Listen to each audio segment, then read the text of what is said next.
When I was a baby, I was a quite chubby child, and my mother said it's because I had a huge appetite.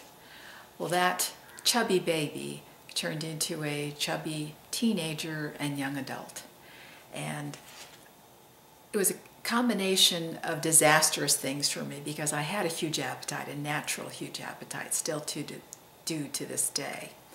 My father was in the military, which meant we moved around a lot, and so making friends was very hard for me. And so the social challenges that I faced were very hard growing up as a teenager, and food was my source of comfort. To add insult to injury, I was a very good cook and a baker, and so that was just fun for me to be able to create something and then eat it because, again, I was lonely, and that was my source of comfort. Now, when you're a teenager, you learn pretty quick that there's 4 ways to become popular very quickly.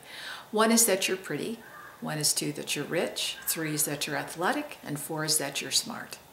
Well, those first 3 options, pretty, rich, athletic, were not available to me, but I was smart, and school became my solace. I loved especially math and science, and so it was fun for me because I'm very competitive, to beat the boys in those tests when we took tests and compare scores.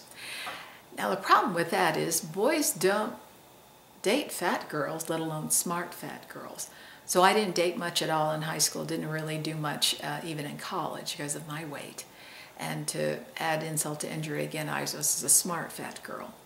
However, I did enjoy going to church, and I had wonderful friends there who were sources of comfort. It wasn't until I left home for college that I really learned how to eat healthier and the benefits of exercise.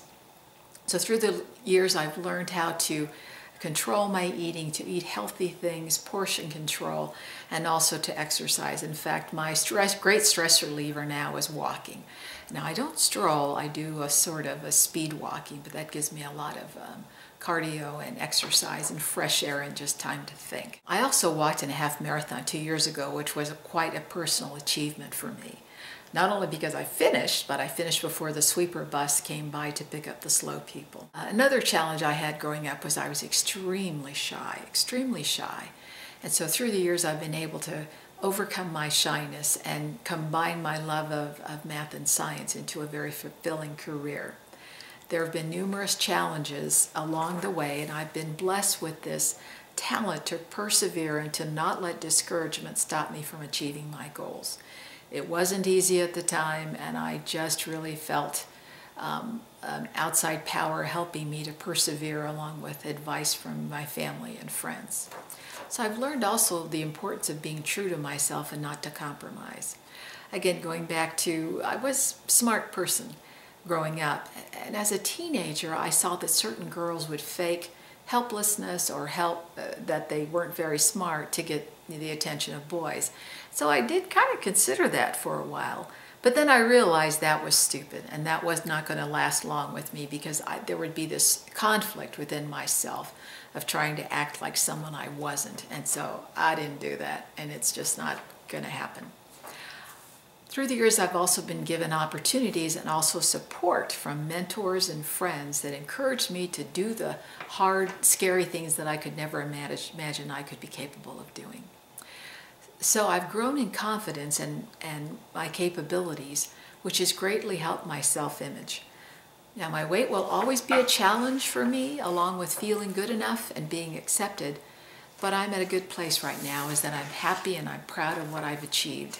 And I've learned this important lesson. What I've learned is that feeling beautiful is not just about how you look on the outside, but it's more so how you feel on the inside.